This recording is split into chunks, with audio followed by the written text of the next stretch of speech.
Cedar Creek wasn't just a town. It was a hidden pocket of freedom, the kind of place where people disappeared from the city, settled on land they earned, and woke up to silence. That's what James Rowe wanted when he bought the 46-acre ranch. A decade ago, privacy, peace, and a lake that shimmered in the morning like the world hadn't yet been ruined. He thought he'd found it, until she showed up. Her name was Cynthia Kendall. But everyone called her Karenavan before she earned it. She was the new HOA president across the ridge. A development of tightly packed million-dollar homes that looked down on James's sprawling ranch like they were royalty, and he was the peasant farmer. The first time she crossed onto his land, she didn't even bother asking permission. She marched straight across his dock in heels that clicked like a warning. "You're not supposed to be operating a boat before 9 a.m., she announced, arms folded. "That lake is for quiet enjoyment. You've violated the noise guidelines. I'm filing a notice." James tilted his head and looked past her, out over the still water. Not a ripple stirred. His solar pontoon, tied to the dock, hadn't moved since dawn. "I don't think your HOA covers this lake," he replied, calm but watching. "This isn't part of your jurisdiction." Karen smirked like she already knew better. "Everything that touches our community is subject to rules. Your boat, your noise, your little dock, everything affects property value. I suggest you cooperate." She turned and walked off without waiting for a response. He watched her leave, her clipboard swinging like it was a badge. That was her first mistake. What Karen didn't know was that Stillwater Lake was privately owned. It fed from a spring buried deep on James's land. When he bought the ranch, he'd made sure the deed included mineral and water rights. He even owned the path the HOA used to take their community nature walks. But James wasn't the type to argue it. He just started taking notes. 3 days later, the letter came. It wasn't official, just HOA letterhead made to look like a government citation. The language was threatening enough. Violation notice. Review hearing. Potential fines. Enforcement. James folded it, placed it in a drawer, and didn't reply. That weekend Karen returned, but this time she didn't come alone. 2 sheriff deputies walked behind her like they'd been fed a half-truth and were still chewing it. Karen stood in front of them, arms crossed again, smug like she expected to see James arrested. "We've received a complaint about unauthorized use of HOA property and unsafe boating activity," the older deputy said. James didn't flinch. "Do either of you have a copy of the county survey map?" They didn't. He stepped inside, returned with a laminated folder, and handed it over. Inside were the deed, original land surveys, and a full outline of water rights, all signed, recorded, and filed with the county. Karen's face tightened as the deputy flipped through it, eyes narrowing. "This ranch isn't in your HOA district," the deputy said slowly, "and this lake's privately owned." Karen opened her mouth to object, but the deputy had already stepped forward. "Ma'am, unless you have evidence this man's violating a law, I suggest you leave his property." The silence that followed was thick. Karen turned, muttering something under her breath, and marched back toward her SUV. James didn't smile. He just watched her go. But he knew one thing for sure. This wasn't over. Not with someone like her. She wanted control, and she wasn't used to hearing the word no. He had a feeling she'd be back, and next time, it wouldn't be a noise complaint, it would be something worse. The lake stayed calm after that day. But James knew better than to be fooled by still water. Quiet didn't mean peace, not when people like Karen were around. He'd spent years dealing with manipulative suits in corporate real estate. He could smell a false front from a mile away. And the way Karen retreated so easily, without protest, didn't sit right. People like her didn't walk away. They circled back. Sure enough, 3 days later, he noticed a drone buzzing above his property. It flew slow, dipping just above the trees, hovering near the dock before disappearing over the ridge. James tracked its path straight toward the HOA neighborhood. That night, motion-activated lights near the barn flicked on at 2 a.m. Nothing was stolen, nothing was broken, but someone had been walking too close to his tool shed. He checked his trail cams the next morning. The footage was grainy, but a silhouette, feminine, with short blonde hair, appeared briefly in the shadows. She was snooping, looking for something. But what? James decided it was time to get ahead. He poured himself a black coffee, turned off his phone, and pulled out an old laptop. Within an hour, he was digging through the HOA's website, scrolling through meeting minutes, enforcement notices, committee updates. It was all mundane until one line caught his eye. Proposal for shared community access to Stillwater Lake. Pending land acquisition opportunities. Dated for weeks before Karen ever stepped foot on his dock. There it was. She didn't just want him to follow rules. She wanted control of the lake itself. For the HOA, probably to raise property values or worse, sell off the access rights to developers. That lake, his lake, was part of their long game. James leaned back in his chair. Heart pounding slow but hard. It was strategic, calculated, and it meant one thing. Karen had been planning this from the moment she was elected HOA president. Now, he knew her motive, but something else gnawed at the edge of his thoughts. Why her? What did she gain from pushing so hard? What was so personal about this fight? So he dug deeper. By the afternoon, he had access to public court records. One search of Cynthia Kendall's name opened a floodgate. 2 years ago, in a different city, she'd been involved in a civil dispute also over land. A man had accused her of harassing him into selling his lakefront property, claiming she'd used the HOA as a tool to create unbearable living conditions. The case had been dismissed after a private settlement. James felt the blood drain from his face. This wasn't just an overzealous HOA president. It was a pattern. Karen had done this before, turned up in a new town, sweet-talked her way into the HOA, and slowly leveraged her position to squeeze landowners until they gave in. She wasn't just controlling, she was predatory. But this time, she'd miscalculated. Because James wasn't just some retiree with a boat and a porch. He was a former real estate strategist. He knew how to fight in ways she hadn't planned for. And now, he was angry. That night, he did something she didn't expect. He drove down to the county clerk's office and filed a private land trespass warning. In her name, he attached the trail cam stills and the incident with the deputies. It wasn't a lawsuit, not yet, but it set the legal groundwork. Then, for good measure, he installed 2 more cameras, hidden this time. He was done waiting, and as if on cue, the next morning, a small yellow sign appeared at the edge of his driveway. HOA notice, property under review, environmental assessment. Pending. Karen had made her next move, and James was ready to flip the board. The yellow sign stayed up for 3 days. Environmental assessment pending. It sounded official. Almost governmental, but James knew it wasn't. He drove out to the county office and asked directly. There was no pending county environmental review on his land. The sign was fake. A scare tactic from the HOA, but there was something else that bothered him. If Karen was willing to fake government notices, what else was she forging? What else was she hiding?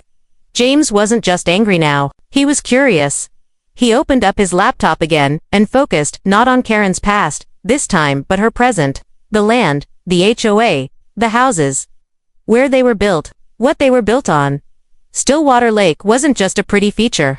It was fed by a deep aquifer that ran under the ridge, and that ridge was exactly where the HOA neighborhood sat. He searched county archives, then cross-referenced development records. The neighborhood's Cedar Ridge Estates was barely 5 years old. Built fast, approved fast. A familiar name popped up in the original filings. Cynthia Kendall, real estate agent of record, development partner. She hadn't just become HOA president by accident. She'd helped build the neighborhood from the ground up.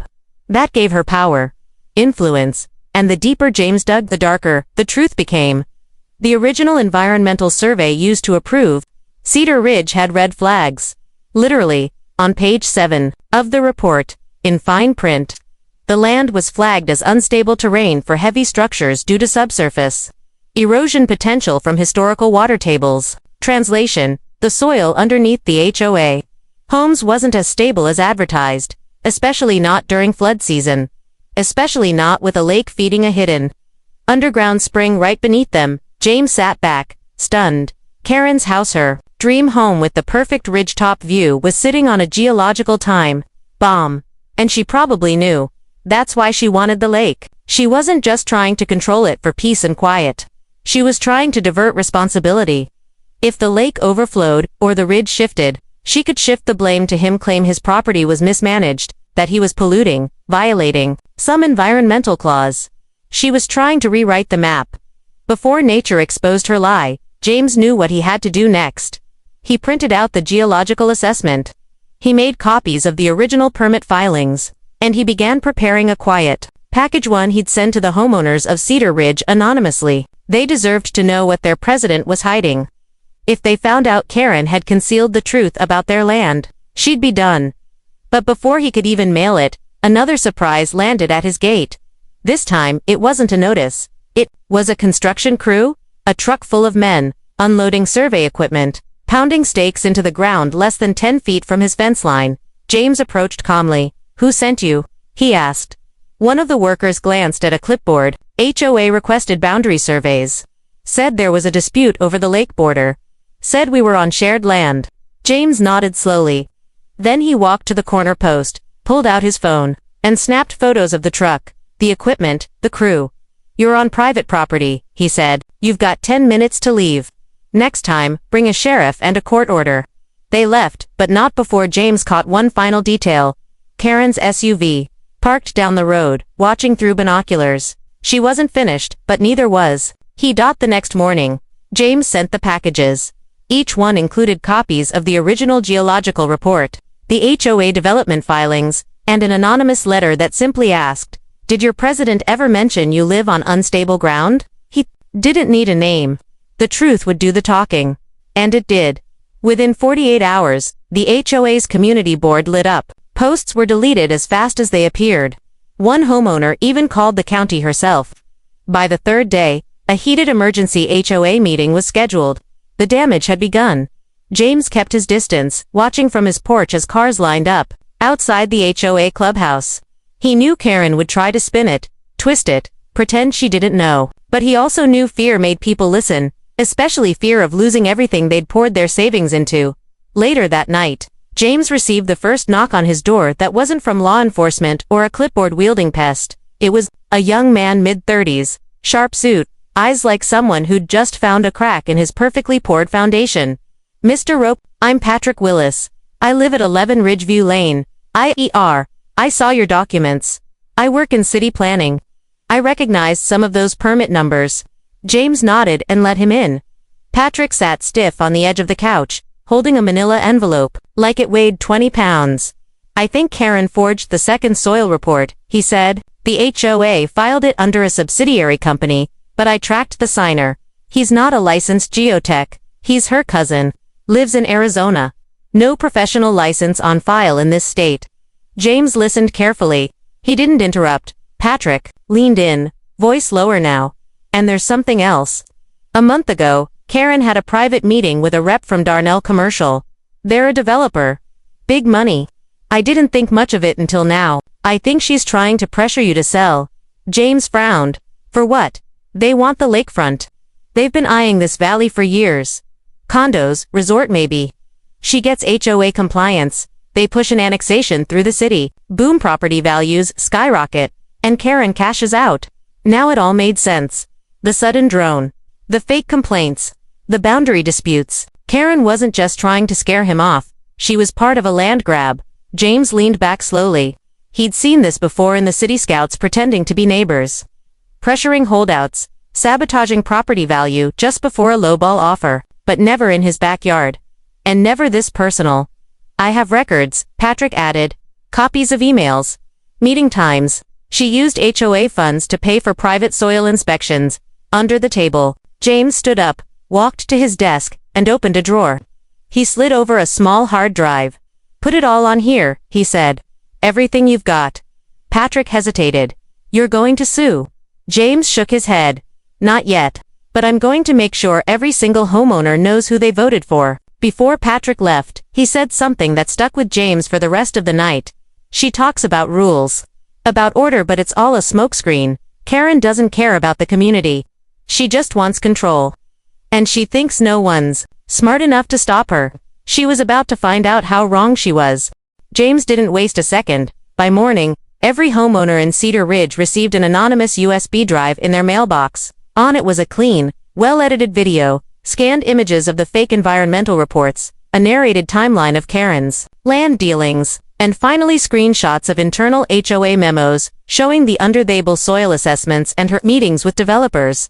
It didn't accuse, it exposed. Every frame of it was built to do one thing: wake people up. The HOA message boards went nuclear. The same homeowners who used to wave politely at Karen now posted furious threads with subject lines like, "We've been lied to," and "Karen must go now."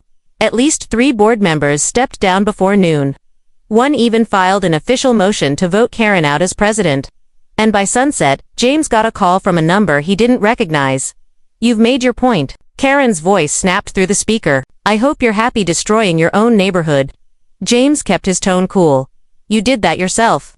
There was a beat of silence. Then she hung up. He figured it was over. But people like Karen don't go out quietly. That night, the storm rolled in. Thick clouds, low thunder, and a steady rain that hadn't touched Cedar Creek in weeks. James was reading by lantern light in his barn when he heard it metal scraping. Not a raccoon, not a branch. Something heavier. He opened the barn doors and froze. Smoke, not thick, not yet, but enough. A small fire smoldered along the fence line. Doused quickly by the rain, but clear enough to show intent. On his side of the property, near the dry brush, it hadn't started naturally. He checked the trail cam near the dock. The motion-activated one. This time, the footage was crystal clear. Karen, caught on camera, walking through the back gate at dusk. Holding something in her hand, looked like a flare or torch. A spark in the brush minutes before the rain began, and then she ran. James stared at the screen. This wasn't HOA harassment anymore. This was criminal. By morning, he delivered the footage straight to the sheriff's office. He didn't press charges yet, but the deputy's face said everything. She tried to start a fire in a residential zone.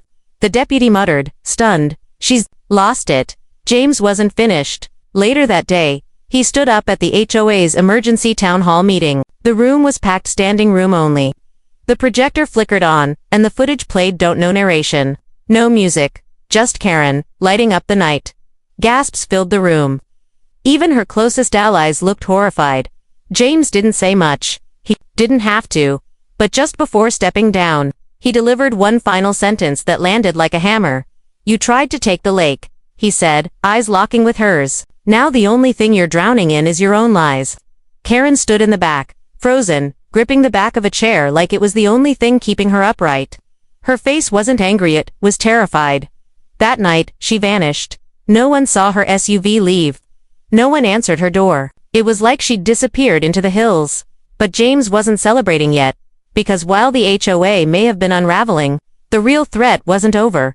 The next morning, a fresh legal envelope landed on his porch, this one from a corporate law firm out of the city. Darnell Commercial. Inside, a formal offer to buy his land, and a warning. The HOA clubhouse was packed. Cars lined both sides of the street, like a parade had arrived. Inside, angry voices overlapped, and Karen stood at the podium, visibly flustered but still clinging to her smile like a mask that refused to crack. James didn't need to be in the room. He'd already won the first half of the war. He knew it when Patrick texted him a photo of Karen, storming out of the meeting mid-sentence. The whispers had turned into demands. Several homeowners had already requested an audit of HOA finances. Others wanted a vote of no confidence. Karen's reign was beginning to collapse. But then something unexpected happened. Just as James sat on his porch that evening, watching the sunset bleed across the lake, his phone rang. It was his attorney. "James, you've got a problem." James sat up straight. "There's a formal complaint filed against your property. Environmental negligence. They claim your septic system is leaking into the lake. The county is opening an investigation." James's blood turned cold. "That's impossible," he said. "My entire system was replaced 2 years ago. Inspected and approved." "Doesn't matter," the lawyer replied. "The report came with photographs. If they're doctored, we'll need to prove it. But if they push this hard, the county might shut your access to the lake until the investigation's over." James didn't need to guess where the photos came from. That drone hadn't just been scouting, it had been spying. And Karen had just played her dirtiest card yet. She couldn't win legally, so she was attacking his reputation, his land, his life. James hung up and went straight to the barn. By 10 p.m., he had pulled every document related to the septic upgrade permits, receipts, inspection reports. He scanned them into a folder, labeled it counter evidence, and backed everything up 3 times. But it didn't stop there. The next morning, someone poured red dye into the runoff trench that led from the lake. James saw it from the hill, a thick streak bleeding into the water. A clear attempt to make it look like contamination that was staged. A setup, and if the county inspector came that day, the photos would do the rest. James didn't call the cops. He called a local journalist. Her name was Dana Brewer.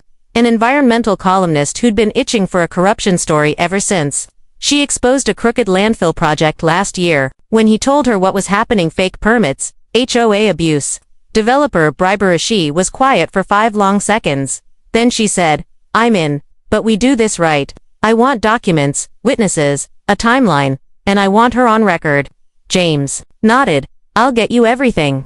But just as he hung up, another call came in. "Patrick, she's not backing down," he said. "Karen just emailed the board. She's claiming you're running an unregistered business out of your property, now selling lake access to tourists." James's eyes narrowed. That was a lie so bold it almost made him laugh. But it was no joke. She was throwing everything she had, hoping something would stick before the HOA turned on her completely. It was time to go public. James grabbed his files, the hard drive, and the folder marked confidential. He wasn't just going to fight back anymore. He was going to expose her. On every level, and if she wanted war, she was about to get it. By Monday morning, the story had a title: Lake Lies and Power Plays, a local HOA under fire. Dana Brewer's expose dropped just after sunrise. James watched it from his kitchen, coffee in hand, as aerial drone footage rolled over Stillwater Lake. Then came the interviews, blurred homeowners, whistleblowers, a clip of Karen shouting at a homeowners meeting, and, finally, a screenshot of forged environmental permits traced to a man who wasn't licensed to inspect anything, much less sign off on ridgetop development. Karen's name was in bold, and it didn't stop there. The article detailed every angle: the faked soil survey, the red dye planted in James's runoff trench, the drone surveillance, and the attempt to annex private land through pressure, lies, and fear. By noon, local news stations were circling like hawks. James didn't celebrate. Not yet. He knew people like Karen didn't just disappear, they retaliated. He was right. That evening, he received a knock on his door. Not a cop this time, not a board member. It was a child barely 11 holding a folded note and looking confused. "She told me to give this to you. Said it was important." James opened it carefully. Inside, a blurry photo of James walking near the edge of the lake, time-stamped from 2 weeks earlier. On the back, scribbled in rushed handwriting, "You made this public, now we both drown." James stepped outside, scanning the road. A black SUV sped off into the trees. It wasn't a threat, it was a warning. He locked the gates, but Karen was unraveling the band that made her dangerous. Later that night, Patrick called again. His voice trembled. "She did something bad." James clenched the phone tighter. "What happened?" "She filed an emergency injunction claiming lake water had flooded 3 properties because of your negligence. She's using falsified aerial photos. I think she bribed a county clerk to fast-track it." James slammed his fist on the table. If the injunction held, the county could block his access to the lake, maybe even force him to drain part of it for safety. It would be the end of his land's value, and everything he'd fought to preserve. "I've already contacted Dana," Patrick said quickly. "She's pulling public records. If this clerk is dirty, we'll find proof." But there's more. Karen just deleted all her HOA emails. It was worse than desperation. Karen wasn't fighting anymore. She was covering her tracks. That night, James made a decision. He pulled out his legal binder and flipped to the emergency clause. Hidden deep within his deed agreement was a dormant clause, one that hadn't been used in years. Land use, retaliation protection. If an HOA property owner could prove malicious interference by the HOA affecting property value or operations, they could sue the HOA and its officers personally for damages. And James had everything he needed: evidence, statements, a media trail, even a whistleblower. The next morning, he filed the lawsuit. By noon, cameras were rolling outside the county courthouse as the headline hit the airwaves. HOA president sued for land sabotage and fraud, developer ties exposed. Karen tried to deny it. But when Dana confronted her live outside the HOA office, asking about the fake permits and the Arizona cousin, Karen snapped. "You think this man is some innocent victim? He's a liar. That lake has always been community property. He's been hiding land he shouldn't even own." The clip went viral within hours. And that's when the final blow landed. Patrick called in only this time. He was laughing. "James, you're gonna want to sit down. I found the original plat map for Cedar Ridge. And Karen's house. The ridgetop palace she loves so much. It's 10 feet into land she doesn't own. Your land." There was a surveying error during construction. James froze. So, technically, her house is on your ranch. The courtroom was packed.